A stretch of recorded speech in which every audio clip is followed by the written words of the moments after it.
Good afternoon. Sige, disclaimer. Pwede na. I'd like okay to... lang rin naman. Diba? Sabihin na rin natin, diba? Kung ano yung totoo. Sabihin natin. Disclaimer, this intro was recorded after we did the interview. Kanina lang, diba? Kanina lang, natin. Sobrang ganda ng interview. Maganda yung interview. I love it. But I'd like to apologize because my internet has been buggy all morning. Kaya sa interview, naka-cellphone lang ako. So we're doing this intro after we just finished the interview. Yeah. With our guest. Kumusta ka? Okay naman. Meron akong mga shoutouts, pero before nun, let's shout out the sponsor of this podcast. I think this will be kasi mag-a-announce tayo ng winner so this will be the end of the contest. Okay. So, meron ka bang winner dyan? Hindi ko na-screenshot. Na-screenshot mo ba yung winner ko?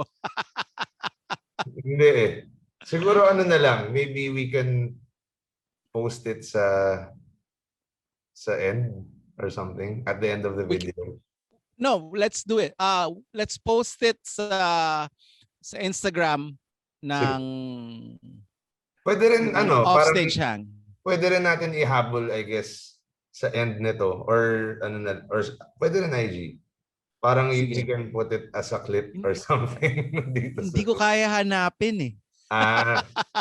Sige. Hindi, tama. Ilalabas ko na lang sa video. Oo, sa dulo. Pero kaya mo bang hanapin? Sige, hahanapin ko. Sige. Yung person na nag-comment na nakikinig siya ng podcast at nakita niyang humaba yung buhok mo. Hindi.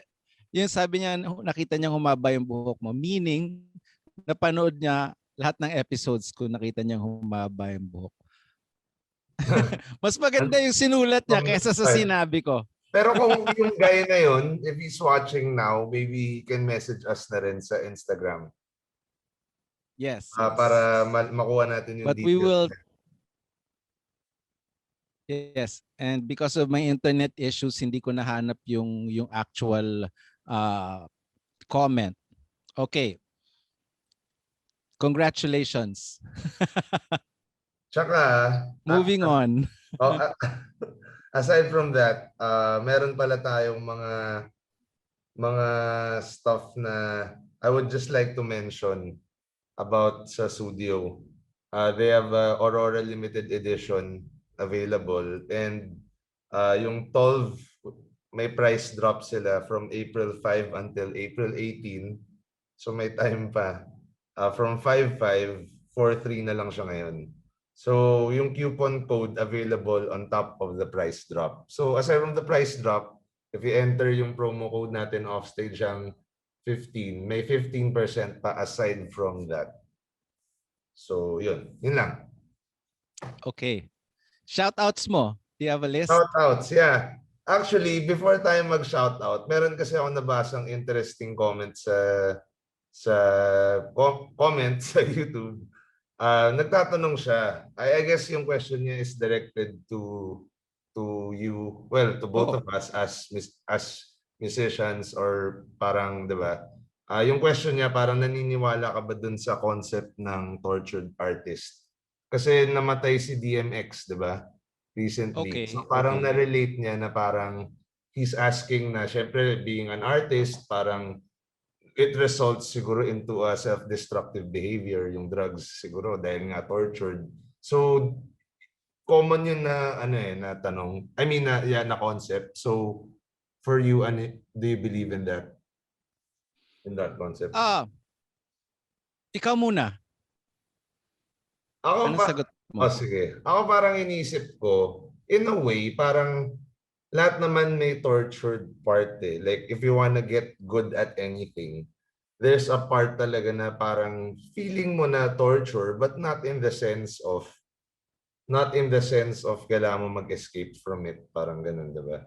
So more constructive siguro na parang kaya ka naman na-torture because you want to let something out but hindi mo pa nagagawa, or there's something stopping you from doing it, 'di ba? Parang ganun. So hindi valid yung okay dahil tortured artist siya namatay siya sa drugs, parang okay yun or valid yun, parang ganun. Inisip ko naman, like drugs, like torture, or demons. Everybody has their own demons. Parang we all have our demons, di ba? Trying to torture us, and we have our ways of dealing with it. Not necessarily artists, eh. Yeah, exactly. There could be businessmen who have their drugs or their demons, politicians. or politicians. So parang, so hindi yata dahil you will become an artist if you're tortured, or all artists are tortured. Of course everybody is to different degrees. Ibig ko sabihin, si Questlove naman walang drugs diba? Or madami na ding hindi nagda-drugs na artist na, so hindi lang siguro mas lang kasi nasa public ay yung artist na hindi nila tinatago, eh, 'di ba? Parang mas discreet siguro yung kung politician ka or doktor ka or lawyer ka or artista ka, mas discreet, eh. Pero parang musicians, parang they can play off the character. Graphic artists. Yeah. Oo, pwede. Yan. Maganda yung question na 'yan, ah. Yun. So yun. Ganda ng question. Aside from that, shout out tayo sa mga commenters. Chris Cross from Saudi, Jonel Ortiz from Qatar, Carol Pang, bassist daw siya, young bassist from Zamboanga City. Tapos Arvin Akad, Fred William Kada. Yung sa Saudi and Qatar, astig, kasi dati nakapunta na ako sa Qatar pero although stopover lang sa airport nila. Sobrang iba lang rin. Kasi nag-research ako konti about the area. Parang medyo yung Saudi pala yung that area yung mas westernized sila ng konti as opposed to yung mga ibang countries. So siguro open city. Oo. Nakapunta ka na ba? Nag-gig kayo doon, di ba? I've played Dubai several times. Dubai. And with Sandwich and the Heads. So Dubai is part of Saudi, tama ba? Or Saudi is UAE, parang ganyan. I don't, hindi ako magaling sa geography or kung anong tawag sa alin. Pero nakapunta kami sa pare. So tumugtog ang Sandwich with Autotelic and the Spades. Ang dami na yun. I think that was one of the last Dubai shows that we did. Si Glock 9, sabi ni Glock 9, pare, galing ako sa yung Formula 1 na roller coaster. Okay. Parang Ferrari World mismo. Sa Qatar ba yan? Parang not sure. Let me look. And it was from where we were in Dubai, it was like a 3 or 4 hour drive. Tapos may local na nag-volunteer. Abu Dhabi. May local na nag-volunteer. Ang sumama, ako, si Mong, si Diego, si Shinji. Kaming 5 sumama. Grabe pare, yung G-force pala ng Formula 1. Nakaganong ka sa lupa. Pag may mga bank turn yung roller coaster na parang eto na yung lupa sa mukha mo. Ano katagal yung ride? Saglit lang, parang 2 minutes lang eh. Tagal nun. Pero sobrang bilis. Tapos, para kaming siraulo dahil walang pila, umulit kami. Ako kasi parang pag ako, hindi talaga ako sumasakay ng roller coaster. May mga hindi. No way. hindi mo kasi din, naiintindihan ko yan. Yung fear naman, di ba? Walang explanation ng fear eh. Di ba? Parang, hindi ako takot lumangoy pero ayokong mag-scuba. Oo. Pag nakakita ko maraming isda, meron lang akong panic. Talaga? Hindi ko ma-explain yun. For somebody who loves swimming. Okay, hindi ko alam yun eh. Tapos, for somebody who likes outdoors, hindi ako mag-spelunking. Nako-claustro ako. Sa loob ng cave? Cave, oo. Ako medyo mas okay ako sa susuot. Ayoko yung nahuhulog. Diba? Okay lang ako na tumalon sa eroplano. Yung ayoko Given rin. that I can bungee jump no problem. Pero caves para so hindi mo ma-explain yung fear, hindi mo ma-explain. Pero ang Pero galing nun. ito yung maganda, pabalik sa parking, yung local nawala, pare. Sobra palang laki nung Ferrari World. Hindi kami kasi din-wrap off niya lang kami kasi mauubos na yung oras. Like 4 in the afternoon, kailangan na namin. Yun lang ginawa namin, sumakay lang kami sa roller coaster. While looking for him and his car, may parang mall, pare. Nakita ni Mong tsaka ni Diego, uy, sale ng Adidas. So pasok kami sa store. Sa store, Pinoy, obviously, madaming Pinoy. Pinoy yung salesperson. Nakilala kami. He's a rapper. Oh, he's a rapper. Kaibigan din niya. Kaibigan din ng mga rappers dito sa Pilipinas. Nagkwentuhan kami. Tapos binigyan niya kami ng parang 60 or 70% off. Wow.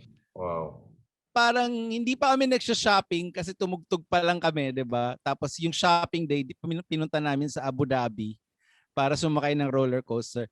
Nag-shopping na lang kami sa sa Adidas, pare. Lahat ng dala. Pare, grabe yung 70 off, 'di ba? Naka-sale na plus 70 off. Lahat ng pasalubong namin na inuwi, puro Adidas. Kasi syempre may mahahanap ka doon ng something 'di ba? Oo, for sure. Either pang gym or pang Gym, takbo, lahat ng medyas, hanggang airmat ko, pare. Pasalubong ko sports Adidas. apparel. Astig. So yan ang Middle East story ko. Actually, gusto kong makapunta sa Middle East. Di pa ako nakapunta. Parang interesting country. Nakakatakot lang yung liquor ban. Hindi naman sa open city, hindi naman eh. Yeah. Pero Dubai yata medyo strict. Hindi. Pinaka-open yata ang Dubai eh. May mall sila na may ice skating or ski. May parang snow yung mall nila, pare. Laki. May giant aquarium, may mga sharks. Basta futuristic. Aside from that, i-intro na ba natin yung guest? Okay. This week, we are joined by one of the most distinct voices in Filipino rock.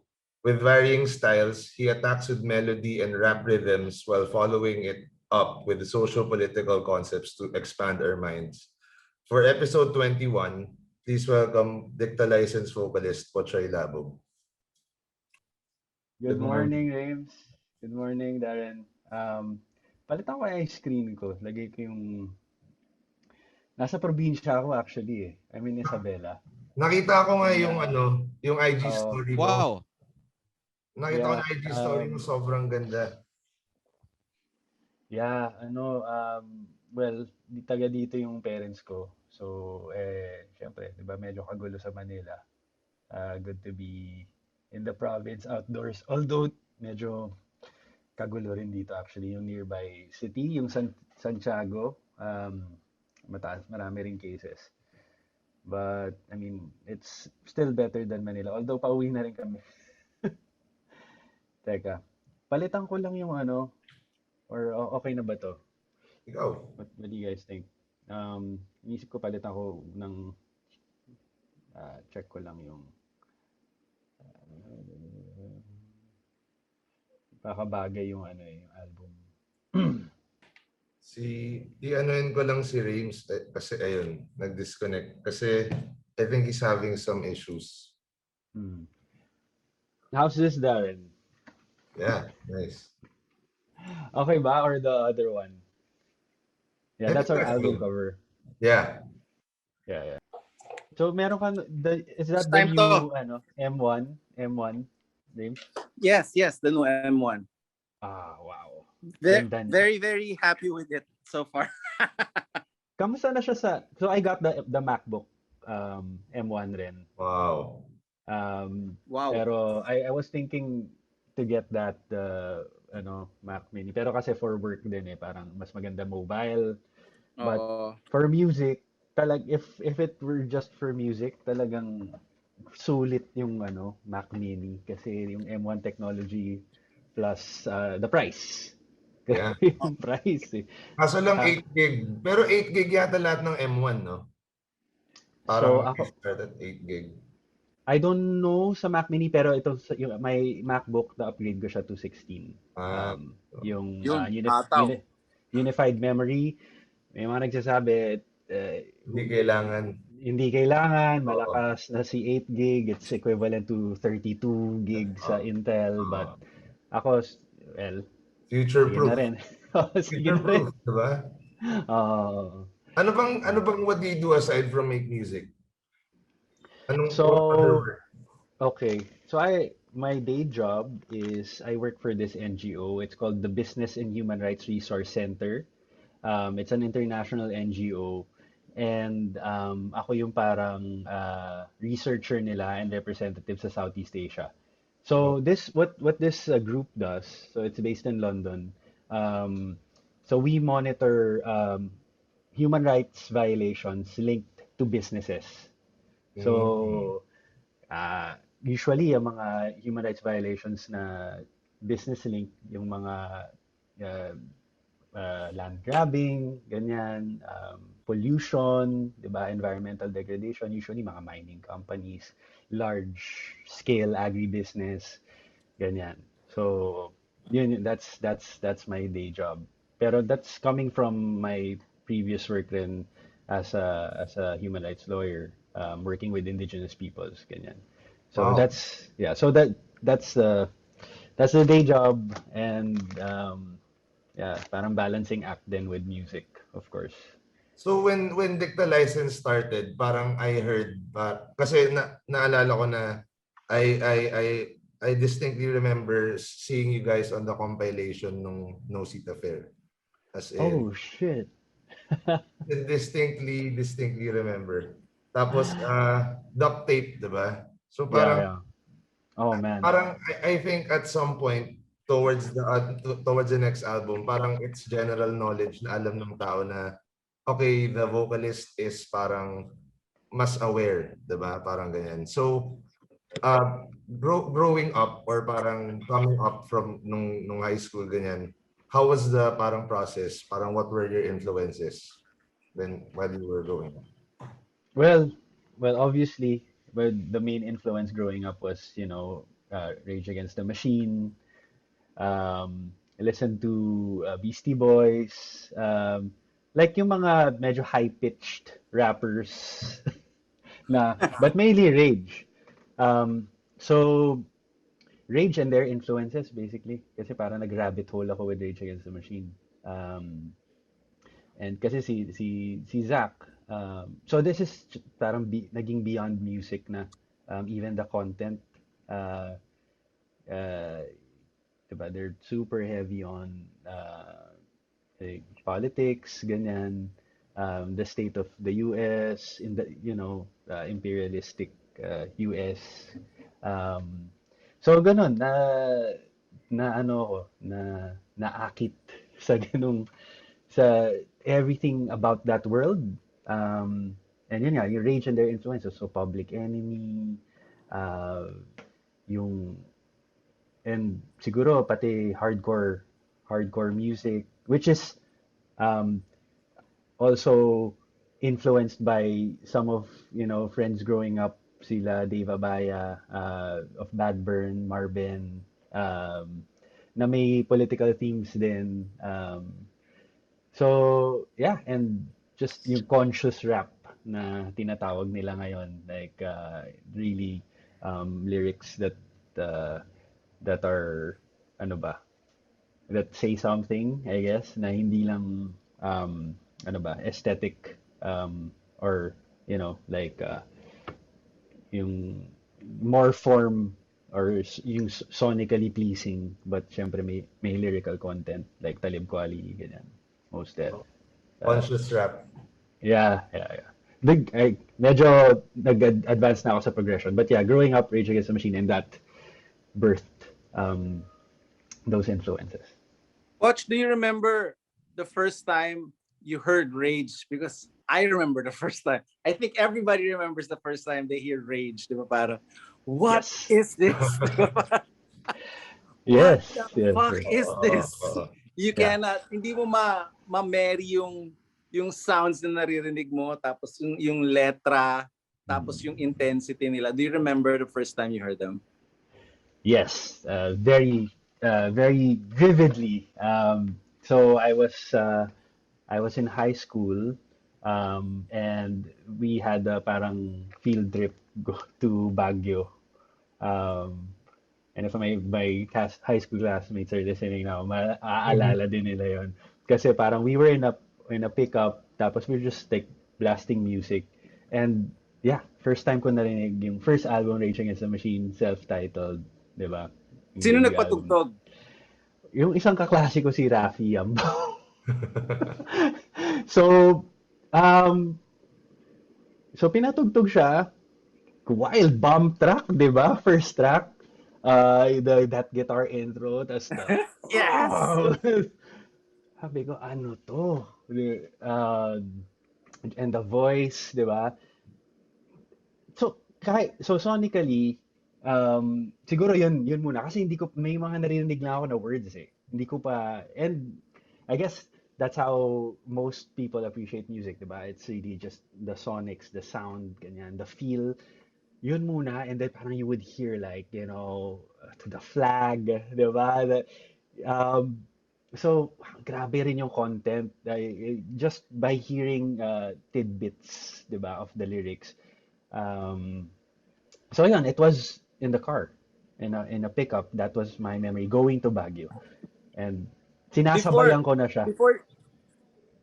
Before discovering your music with your friends, what did you hear growing up? Anong music sa bahay? Okay, so yeah, Rayms. Of course, I was listening to you guys before Rage, Razorheads, and Francis M. Francis M was like the first.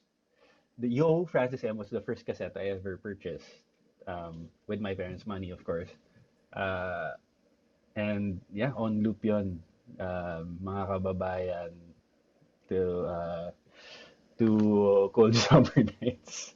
Yeah, that album, and of course, Ultra Electromagnetic Pop. Yeah, that made me want to pick up a guitar. And then, yeah, that 90s music scene, the Seattle Sound and Rage. We usually ask our guest, kami ni Daren, about the new album sa dulo ng interview. But since hindi kami naka-prep ni Daren because of internet issues, we're gonna just jump around. Okay. Go. I asked about your influences because I was listening to the new album. Tapos I can hear folk music. Oh, diba? wow. I can hear like Goosebumps. jazzy stuff. So saan galing yun? Like I like the 6/8 stuff. I like parang, diba? Yeah. What did you listen to? Parang mga I can hear Joey. I can definitely hear Francis M. But Yeah. saan galing yun? Yung folk. Okay. So, Raves, yeah, I love the question because it's like, parang medyo yeah, you're kind of psychoanalyzing me, and I didn't even realize. Yeah, you're correct. Actually, the first, so of course I listened to you guys, but the first guitar piece, I guess, or first chord progression that I ever learned is Puff the Magic Dragon, Peter, Paul, and Mary. Yes, Bagay kay so Daren. ganon. So I've always liked folk music as well, because of mainly the lyrics, ang lalim, or like, Paul Simon, Simon and Garfunkel, ganyan, Sound of Silence. Until now, parang whenever I listen to that song, nag-goosebumps ako. The songwriting to me is, incomparable. Talagang iba eh. Very simple, di ba? Just guitar and the lyrics, stories. Um, so, I guess na ano rin yun, ay na ano ba, na integrate din yun sa system ko. And I've always wanted that. We have a song actually, it's not part of the album. I don't know if you've heard it, yung Tinangay. So we made it for the Visayan Forum before. It's about child trafficking. Um, and yon, medyo folksy na soulful, like acoustic guitar, na may hip hop bounce. An artist na parang like a new discovery for me. This is like after college, after law school na parang okay, wow, this guy probably listened to folk as well and hip hop and all of these influences. Citizen Cope. I don't know if you listen to Citizen Cope. Medyo ganun siya, like folksy pero para may hip hop bounce. Um, so yeah, like medyo those influences are there as well, like a folksy hip hop sound. What about local folk? Did you ever like get into local folk music? Yeah, yeah. So Asin, of course, not the albums, the singles.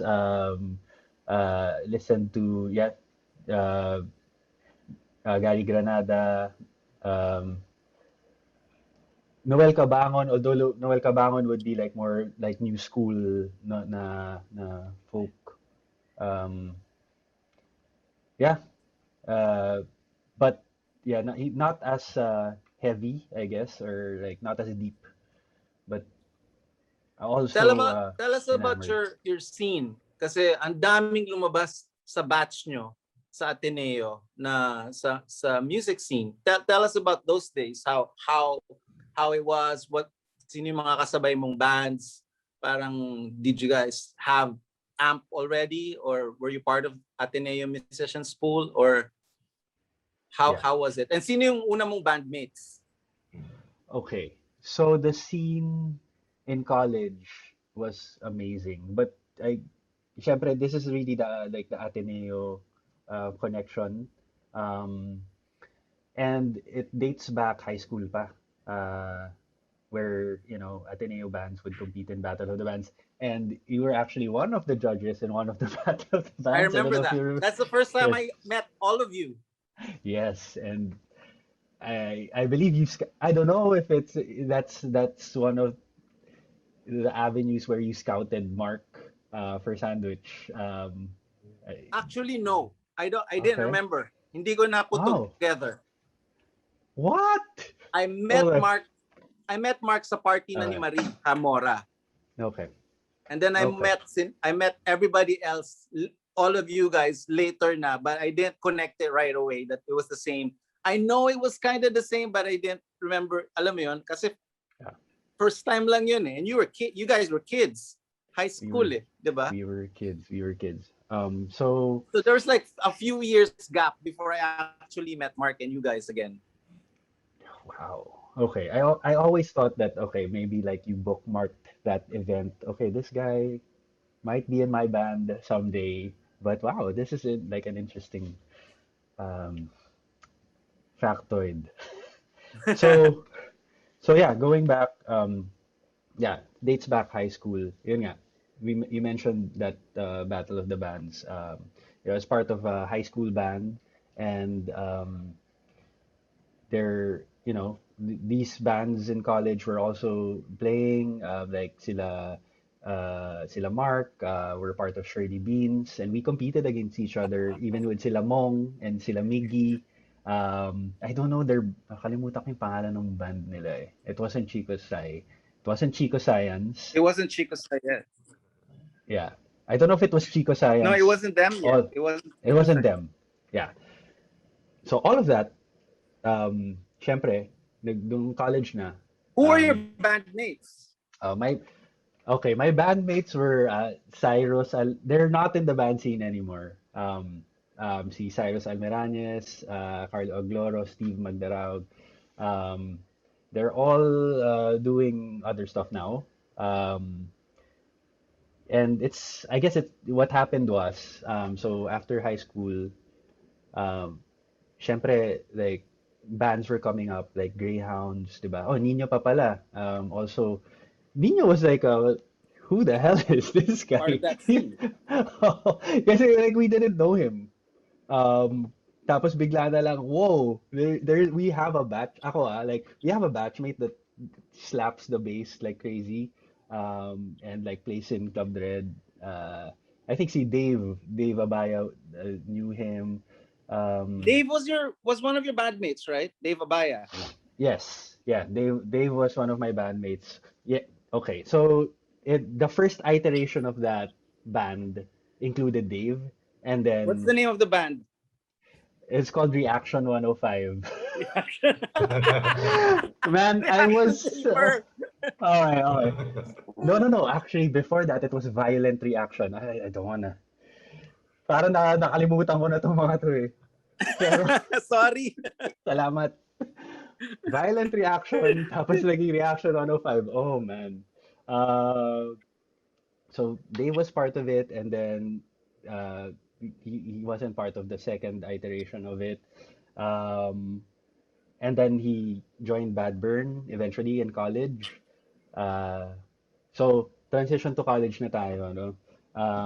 So all of these bandmates in high school, college just happened, of course, di ba? Barkada napabarkada, ganyan, different interests. Ako na lang yung gusto magbanda. And I was so envious of all, mga friends ko that were in a band, and wala akong banda like in my first year in college. So, and yung time na yon, I think that was sila Mark were juniors, third year. I think that's the time when Mark joined Sandwich, right? Because I remember your gig in where the first song was Cheese Factor Set to Nine in um, UP Fair. Nanood kami noon eh. We were first year college freshmen. That could have been our first show ever. I think it was your first show ever. That's why it's our anniversary, the UP Fair. It was your first show ever, Yes. and I was there. I watched it, and I'm like, I need to be in a band. Grabe, Cheese Factor Set to Nine eh. Diba? That Mixolydian riff, na mix of, yeah, that first iteration of Sandwich was also like a mix of everything, like hip hop and all of, yeah, crazy. So yeah, thanks to Mark, this happened because of Mark. So I guess like he was busy na rin with Sandwich, and he hooked me up with sila Kelly kasi Okay. it was with Shirley Beans, His and old band, Shirley Beans. his old band also became his other band, Kwan. So nakakonekta to eh, di ba? Oh yeah. Shirley Beans eventually became Kwan. Yes. Okay, Right? okay. Okay. So, but college muna tayo. So, yeah, busy with Sandwich. I don't know if he gave me a call or ako may text na yata. May text na nun. Nag-text siya sa akin. Oh, I think he gave me a call. Pachoy, do you have a band? You wanna, like, no band. You wanna jam with sila Kelly? Ganyan. Sure. So nag-jam ako with sila Kel in Brian Macashar's house. And yeah, we just jammed Rage with Boogie. Who else was in the band? So it was Boogie Romero, like Brian Macashar, Kelly Mangas, and Ed Ibarra. So si Ed Ibarra, I think he became part of Narda also. Okay. But eventually kasi naging four-piece na lang kami. But that jam was, I think with Ed was there also. And we just jammed Rage songs. And that was December of 1999. And yeah, let's form this band. We played the Ateneo Circuit. AMP became part of AMP with Chico Sai, Happy Meals, Cog, all these, like, I think Itchy Worms was still there. They were in their senior year. Shudad, Grabe, like all these bands. And we would get invited All these to, bands, yeah, from your batch. That yeah, that whole batch is amazing. yeah, that, yeah. And then there's, of course, iba, the gig scene then was like Mayrix, right? Sunday Grabe Sunday, like, ano pa ba? Freedom Admit Bar, one. Admit One. So eventually, yun na yung parang, okay, we're part of a real production, with Twisted Halo, Sugar Free, Fatal Phosphorus, all these bands, man. Like, uh, yeah, and it was just, it yeah, looking back now, it was very small, no? Parang It sa was whole, small. I got a call once from Anne. I think she was managing or helping manage you guys. I got a she call. Darren, I got asked to play drums for Dicta license, and I played so bad. oh wow, yes, you did play for, wow. I had like an afternoon to study everything, and then I just like I was a train wreck. I'd like to apologize publicly for that show. Alam mo, I hindi was like, ko, oh my god, I'm sucking so bad. I had a meltdown because I just panicked when I didn't know nawala na yung bagsakan eh. And I just okay. panicked, and then Kelly was like looking at me parang, no, this is parang uh-oh. Like we didn't have time to rehearse or anything, but it was so Hmm. bad. Sorry. You know what, James? I don't even remember. Like, I vaguely remember that you played for us, but like looking back, I mean, right now, in retrospect, parang okay lang. Pumalo naman sa amin si Raymond Marasigan. Naging parang art na lang eh. Parang hindi naman tayo nag-meltdown. Hindi naman mukhang meltdown sa stage. Yeah, yeah, Mukha yeah. namang art rock show, pero I Math could metal. I can still feel it na parang no, we were sucking, and it's my Yeah. fault. Dude, we probably like enjoyed it. Yeah. Just to I have, enjoyed it. We yeah, all yeah, enjoyed it so yeah, much, yeah, but I know that we could have played better. Like yeah, we yeah, only had time to rehearse. Parang biglaan wala si Brian eh. yeah, yeah. It's all But good. those Saturday nights in Freedom, diba? It was Freedom with the Freedom Bar. crappy equipment. It was like we didn't want to miss a show. You didn't even want to miss watching a show. We all were watching everybody hanging out with friends. Alam mo yun. Yeah, it's parang it was, So one big hangout, one big inside yes. joke. Pero bakit kayo Yeah. ba't kayo walang drummer at the time? I it was probably because Brian was working. Um, I wouldn't know, but yeah, it's always like that. Parang may like big day the next day, so can't play. Yeah. So, how Yeah, long? and that scene, I remember everybody because everybody saw each other's set every week. I think we played drums for sometimes Twisted Halo, Fatal Phosphorus, the Pinup Girls, parang, di ba? And people would Yeah. sub on guitars and bass, Yes. di ba? Yes. Yes. That was Oh, the go Darren.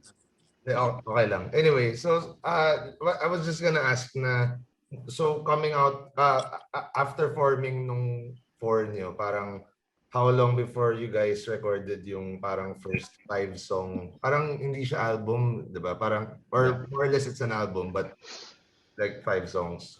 The Smoke Yeah. Under the Table I think is the single, right? there that was one. I don't remember the singles. But yeah, it was a 5-song EP. I'm really bad at history, music, like even our own history. But yeah, I think it was like around 2001. We were still in college when we recorded that EP, Dicta License, 5 songs. Wombworks Hmm. with Louis? Louis, Aris. Hmm. Yeah, Aris recorded us. Yeah, and it was hindi pa to, it was in there, I forget where, but parang sa may near Katipunan yung kanilang, Saviorville. Saviorville, Yes. na I it's remember. an apartment Yes. in Saviorville. Yeah, ganun lang. Hindi They I had don't weed remember growing out of the window.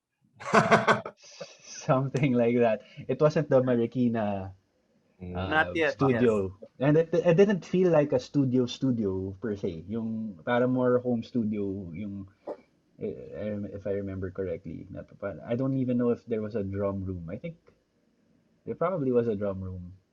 But yeah, it's very small.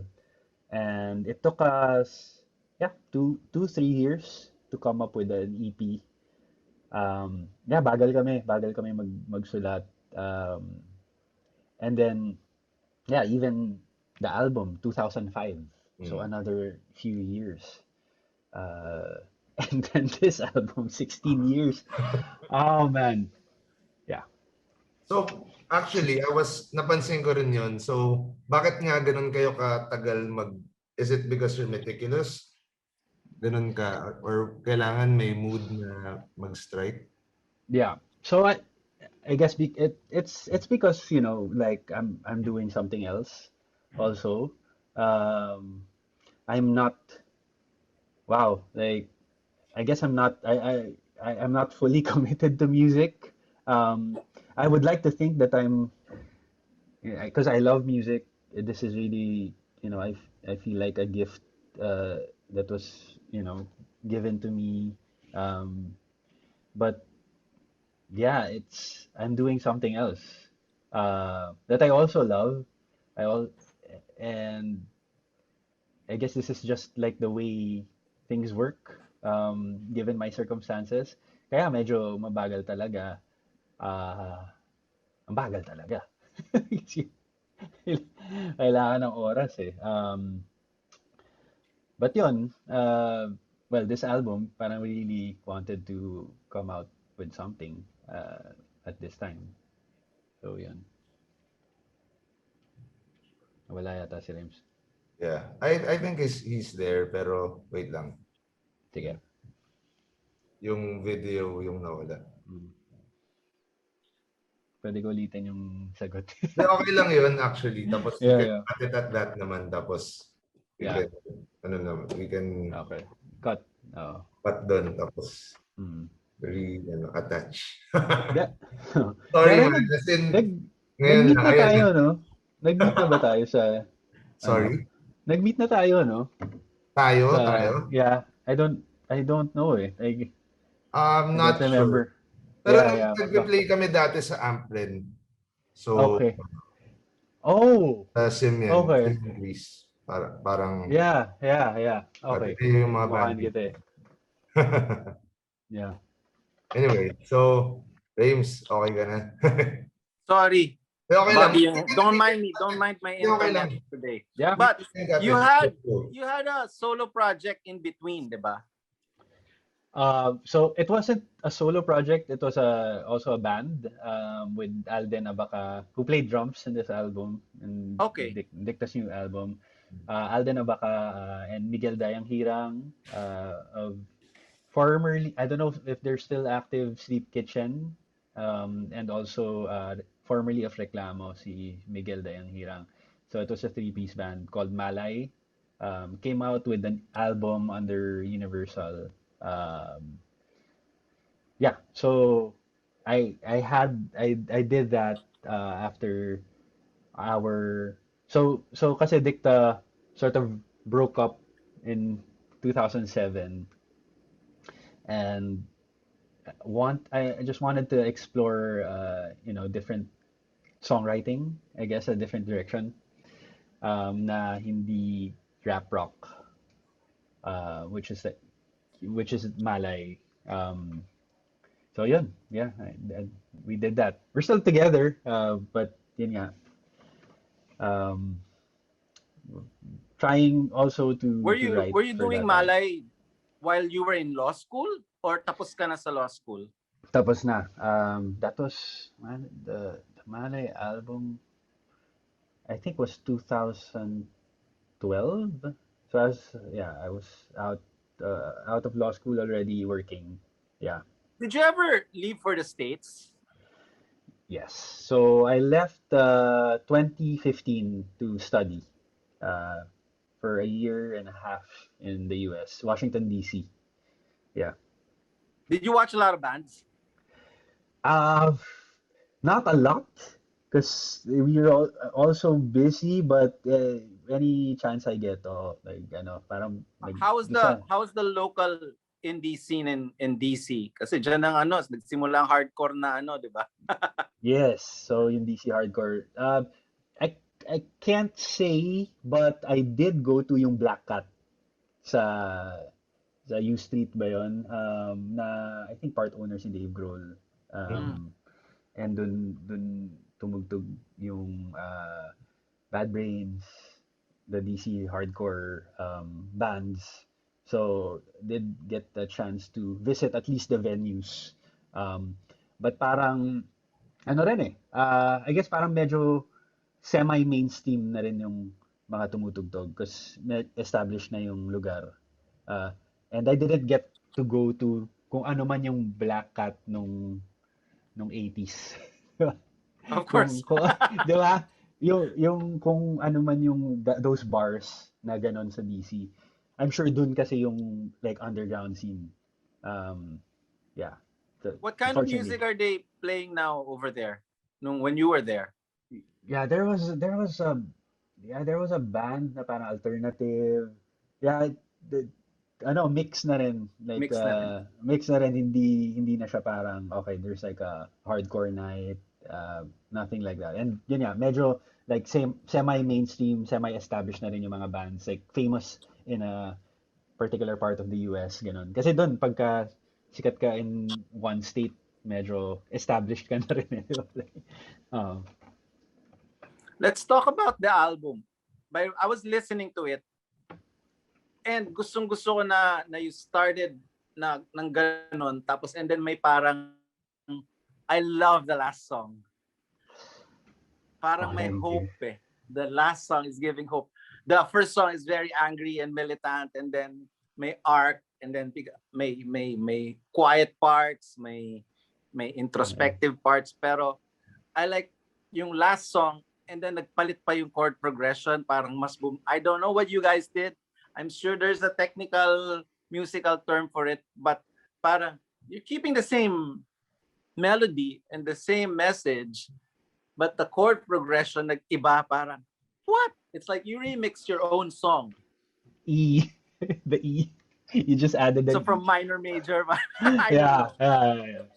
So thank you. Wow, that's so uh, great to hear coming from you.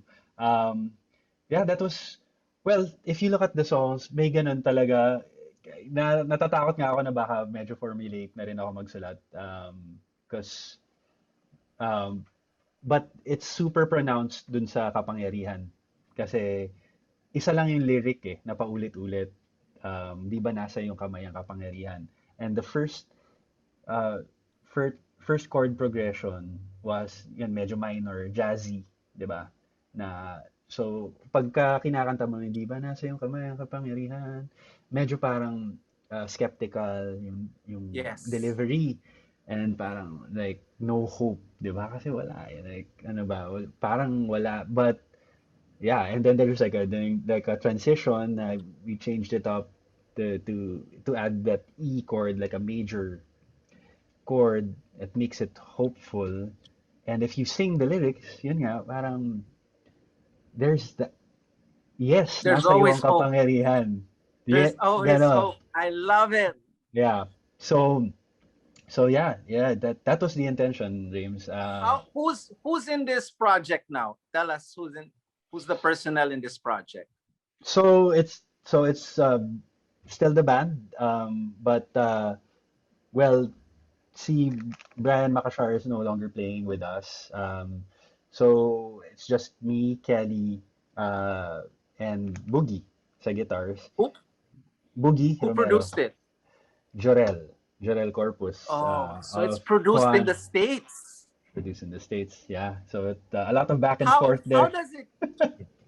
how does it work? Where are you recording? What's your process as a band? and working with a producer, si Jorel in the States? How does it work? Okay. So most of the songs were written by me. Well, all of the songs were written by me. And I did some production work as well, in terms of like demos and some of the demos. How do you demo? How do you what's your Okay. DAW? I used Ableton um, for this album. Switching now to live dahil sa M1. I don't know if Ableton works dito sa M1 chips, but I'm sorry, like to Logic pala. I might switch to Logic. But yeah, for this album, yeah, live. Live, I used the Scarlett, uh, the two input Scarlett, Focusrite, uh, and just the microphone and MIDI keyboard for the demos.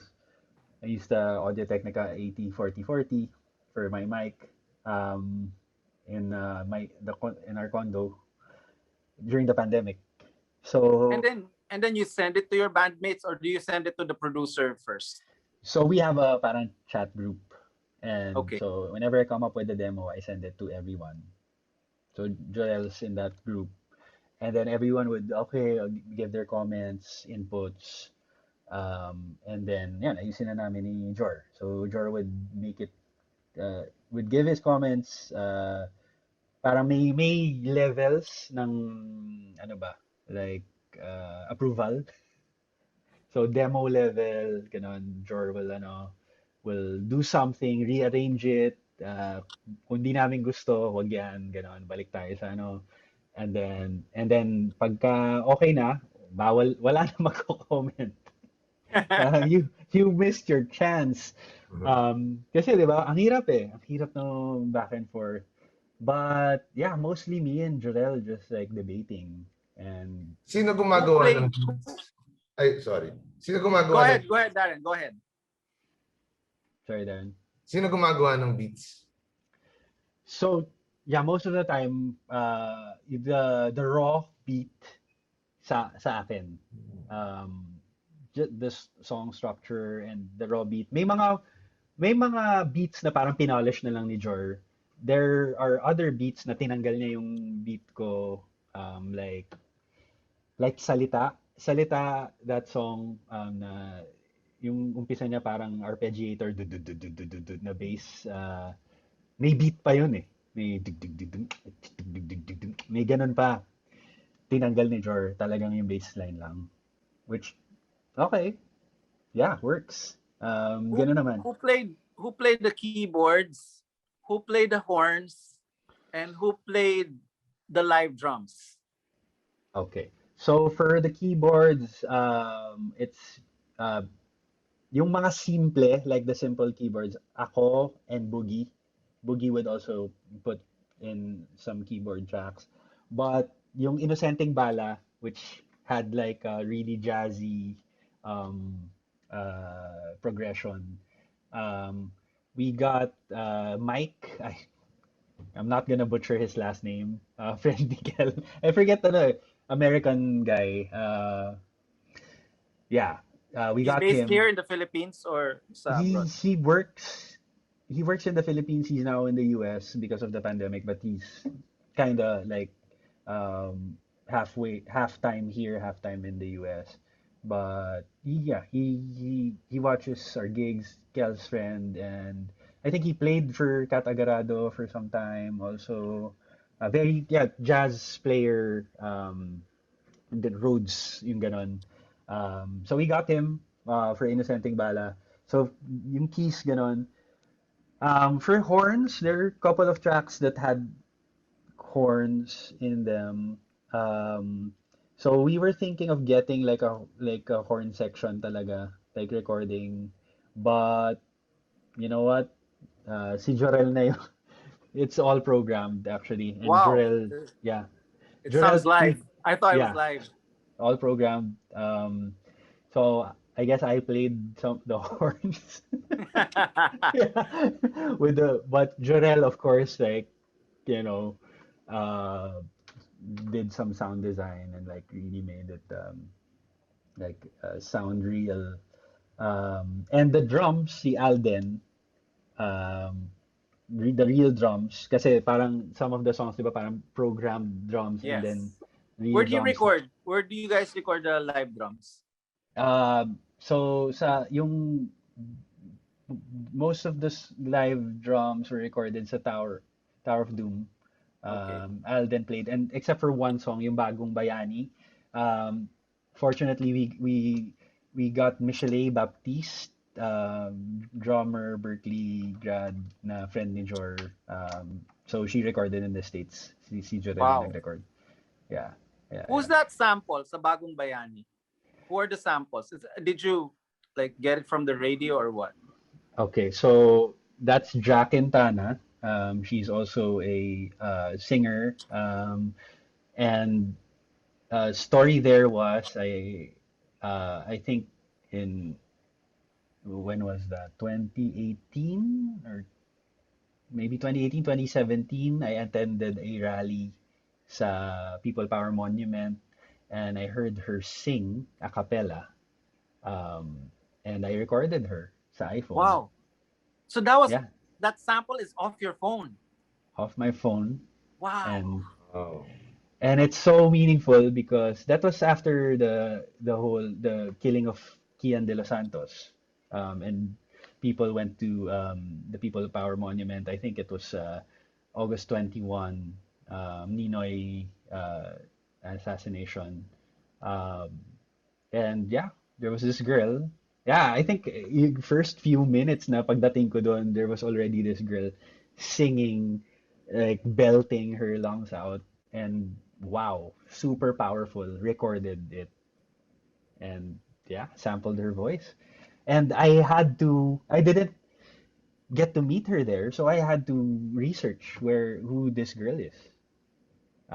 So parang I think inano ko pa yung like organizer of the one of the organizers ng sa rally, sino yung kumanta, ganyan, ganyan. And then tracked her down, met with her, let her listen to the demo, and then she obliged. Wow. Yeah, ganun yung proseso. What about Mitch Dulce? How did she get into that other song? Yeah, so si Mitch naman, so that song actually, we love that song. It's super simple. We were just like thinking of a follow-up to Inosenteng Bala na parang medyo rage na build up then. And then napaulit-ulit, diba? Is Paulit-ulit. that a Led Zepp sample? No, that's Boogie. Oh, that's Boogie. Okay, That's Boogie sorry. playing. So walang samples doon actually. Except for of course the programmed stuff, 'di ba? And the sound design. And then I just thought na parang because of nakaposes na todas, parang to color it with something quirky, you know. And this is I feel like Sandwich also did that, 'di ba? Like a mix of a dark and then like something quirky, and it's like wow, you know, that type of, and Public Enemy, 'di ba? Like with Flava Flav. So along those lines, parang I was thinking, okay, this is like super heavy, super dark and sad and angry. Parang good to balance it with that. Yes. And for some reason, I wanted a female voice na, and that voice, yung parang punk na ano, di ba? Na quirky punk that would balance everything.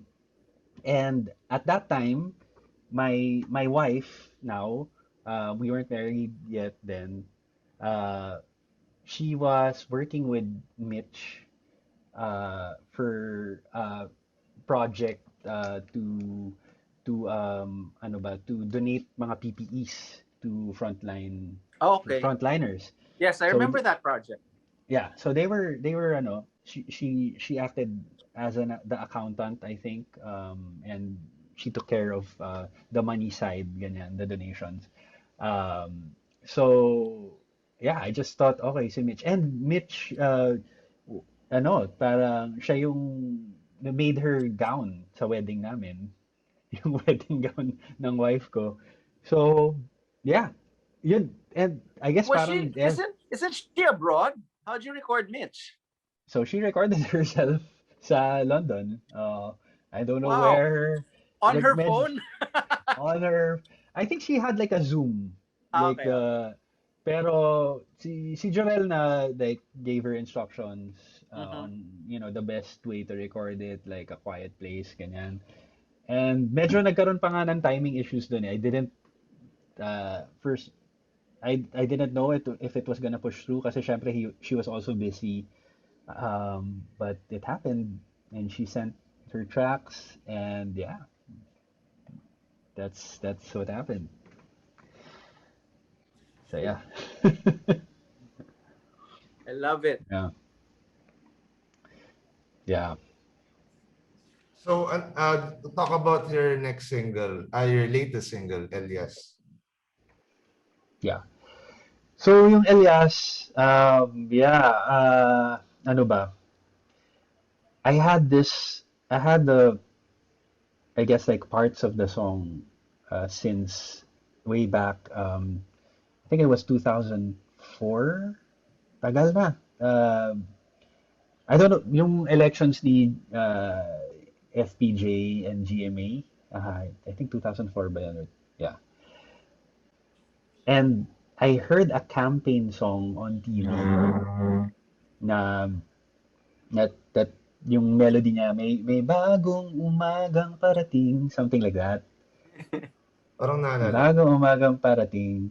And ewan ko, parang nag-trigger lang sa memory ko yung death ni Elias sa No Limitang. Because his death in the novel is so dramatic na um, parang a death of frustration na parang wag nyo kami kalimutan, 'di ba? Those who will survive this. And he was dying sa dawn eh. Near a brook. Tapos he was about to die and he was like I guess saying something, a message of, frustration and hope to the youth or those who will survive um, and continue the struggle. So yeah, I just remembered that image, and then that's when I wrote the Salubungin mo ang bagong umaga na iniwan, pinangarap ni Elias na namahinga sa dalampasigan. So I had that rhyme, and I would say that rhyme every time we jam.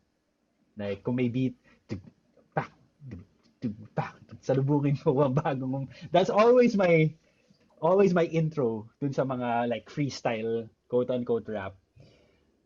And then yeah, influenced by Hamilton the musical, um, which was all about the American Revolution and the forefathers of the US. Yeah, sabi ko, yeah, parang I want to write something similar. It's also historical, but like yung one of our books, the Philippine literature, right, written by one of our national hero. And I was always enamored by Elias, the character from Noli. And ayun, sabi ko, tuloy na natin tong kantang to finally in 2020, 'di ba? And yun, dun na gano. I was just playing with melodies sa my classical guitar, my wife's classical guitar actually. And dun na nabuo. Dun na nabuo. Yeah. Saka yung message parang pasok rin these days na parang yung mga nag-survive nitong pandemic, parang don't let it go in vain, no? Parang ganun. Yeah, and si Elias kasi at that time, I guess yung oppressor was the Spaniards, 'di ba? The Spanish crown. Yun yung oppressive power in society. And he was actually, I would say, well, it's not spelled out in the novel, but he had a conversation with Crisostomo Ibarra kasi si Ibarra yung parang elite. Um, he valued Ibarra si Elias kasi Ibarra is the one na parang could effect change.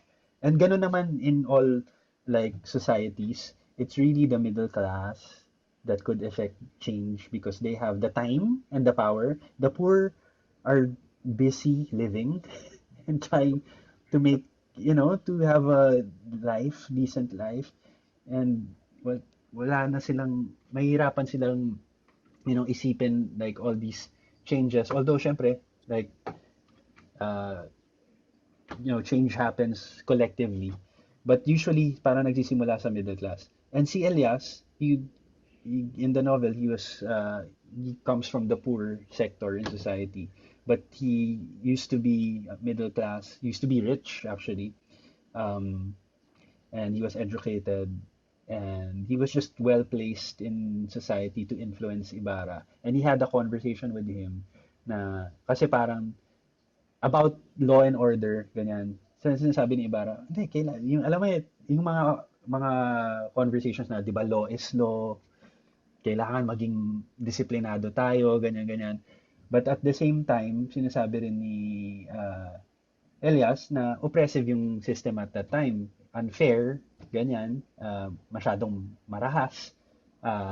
Kailangan i-value natin yung care, yung human dignity, na he didn't say human rights, but he said the dignity of man, di ba? Yung worth ng tao. So, yeah, parang feeling ko, it still applies today, that conversation. What about that spoken word? Is that a sample or did you guys record it? Yung madali lang naman pumatay eh. Yung, okay, yeah. Grabe so, yung yeah. na yan. Grabe. Yeah. So that's a poem by Father Albert Alejo of the Society of Jesus. So yeah, I wanted sa album, I really wanted this to be an album, yung old school style na parang, 'di ba, sa mga like hip hop albums may mga skits pa nga, 'di ba? Or like interludes. And we ended up with 2 interludes na parang breaks between songs. And that was a recording by Paring Bert. We call him Paring Bert. I approached him kasi bagay, yung sanayan lang Is ang he the pagkakanta. author? Yung nagsasalita? He's the author and he also performed it, the unabridged version of it. And we just minix lang namin and put like the keyboards into Innocenting Bala, as like an intro to Innocenting Bala. So yeah, we approached him, contacted him and asked if like we could use we could have his voice and the poem in our album. And okay, yeah, How do you meet obliged. him? Teacher nyo ba? So he wasn't my professor in Ateneo, but na-meet ko na lang siya sa work, because I mentioned earlier na I worked with indigenous peoples with this organization called Legal Rights and Natural Resources Center. So we advocated for indigenous people's rights. May mga kaso akong hinandle for indigenous peoples. And he spent a lot of time in Mindanao, si Paring Bert, with indigenous peoples as well. And he's also a scholar. He's an anthropologist. And I met him sa social movement na yun. We had a good, parang one of our meetings, parang I felt like may nagka-connection naman because he also likes poetry, ganyan. He's a poet. And dun na, parang nung na-meet ko siya, parang, okay, bookmark. May idea na ako na, alam mo yun, baka magkaroon ng, I guess dito talagang, sa first album, no collaborations whatsoever eh. Except for like instruments. Ito talaga parang I wanted to really reach out to people and collaborate. And yun, that happened. What about your Zoom background right now? That's the album artwork. Who made the album art? Yeah. So, thank you for asking, James. Yeah, this is the artwork, painting by Carlo Gabuco. We previously worked with him on Innocenting Bala.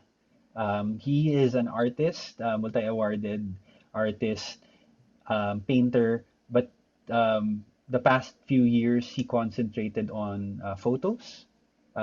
He covered the drug war for Patricia. I think he was the Patricia Evangelista's camera person, and did photos for her. And they covered the drug war. And another person na I met in one of the meetings at work, a forum, and binookmark ko na naman na hopefully I would can work with this guy. And yeah, during the pandemic, reach out to him, and yeah, he did the video of Innocenting Bala. If you haven't seen it, it's like real footage, real So photos. there's videos of the album on YouTube. Yes. How do we find it? Just on YouTube, just search Dicta License. We have a YouTube page, and you'll see all Sino our mga nag-direct material. ng videos? So yeah, yung so far we have three like videos, one full-on video and two lyric videos. The first video na nirelease namin, yung Bagong Bayani, um, was directed by this group Barrio 99, sila Gem, wait, ano mo, can't believe I'm forgetting her last name. Barrio 99, sila Gem na lang. I think they do work also with Bawal Clan, hip hop groups. So yeah, they directed the video, si Gem and Nico. And we released a lyric video for Salita last year. That was Andre Venal of Dakila, helped us out with his art and the lyric video. And then for Innocenting Bala, it was Carlo Gabuco, helped us out there with his footage, and also it was a collaboration, yung parang CCTV look. So yeah, collab yun, yung Innocenting Bala. And then we're coming out with a lyric video for Elias soon. Yeah. Okay, before we let you go, we're excited. Daren and I are excited to know how you are going to present this band live in the future after the pandemic when it's safer. Yeah, man. So yeah, before the pandemic, we were playing, the three of us with I guess like a steady sessionist, si Alden Abaca on drums, and so it's still Boogie, Kelly, and I with Alden. And how we were already playing songs from the album, Dictador, and Bagong Bayani, before the pandemic. And how we uh, did it, how we played live, was through the use of the ano ba yung Oh, the SPD. the SPD. Yeah, Yes. so Alden has an SPD, the background.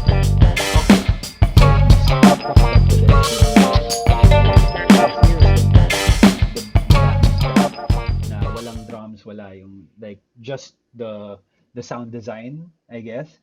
Tapos nakalabas yun sa monitors and the house, and then we play along. Okay. So he's sort of the anchor of the live sound. So I think I've seen that in, if I'm not mistaken, B-side or the Tattoo Festival, I think. Yeah, or maybe Linya Linya. Linya-linya din. Oh, tama, Yeah, tama. yeah. Yun. So that's the setup. I think we're gonna do You're pretty keeping much that. the same setup. Yeah. Si Kelly still works for a label, right? Yes. Are you guys Warner. under his label? No, Or we're is this independent? Independent. Okay. Yeah. So, last question lang rin ako. Aside from yung sa live na question ni Rayms. For me kasi every time na, I guess for all the fans rin that listen to your music, parang I feel some sort of way pag when I listen to your music. parang it's speaking up for something or speaking about something. So parang I guess my question is parang what is the importance of speaking up kahit na hindi ka artist, you know, like especially in times like these na parang you're seeing something maybe and maybe you need to speak about it. Yeah, thanks for that question, Darren. I mean, yeah, Dictalize is all about that. It's really a mix of, you know, messaging and also music, good music. But half of it, majority, I would say, also is about the content of what we're saying. And yeah, and that's also what prompted us to release an album during this time, time where, you know, people are getting scared because of repressive policies, and just the general direction of the country. Um, and you know, music historically has always been a great tool. I remember to affect change or to influence or just yung pakilitiin lang yung, you know, sa Red Hot, Power of Equality, I listen to the music that makes me think. Um, so yeah, we try to do that. You know, we try to, and especially at this time, we're taking a stand also because, you know, you hear it all the time, not just in music na parang na tumahimik ka na lang, hindi mo naman alam, it's not your lane, stay in your lane. Diba? But I feel like if you're in a certain position, especially an artist, the artist's duty is to reflect the times, sabi ni Nina Simone. And yeah, and a band like Dicta License, it would be a sin of omission, I think, if we don't do this. I think this is expected of us, and we're happy to do it, of course, in spite of the the the fear, you know. Yeah. Thank you so much, Pochoy. Thank you for so spending much. your No. morning with us. And most of all, thank you for speaking out and thank you for your music and your album. Thank you so much, Darren and Rames. Glad to be part of this podcast, and yeah, amazing time with you guys. We'll Thank see you you. soon. We'll see you soon. Sa See gig you, sana. see you. Sana. Thank you so much. Bye. Salamat. Okay.